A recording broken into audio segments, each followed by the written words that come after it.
Eu am să vă rog să-i aplaudați.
Aplauze pentru micuții noștri. Vă mai reamintesc că este Mrs.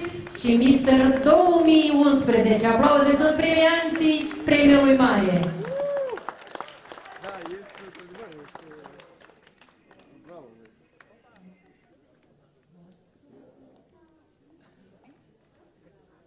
Da, știi unde e. Anatol.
Așa, aplauze pentru micuții noștri.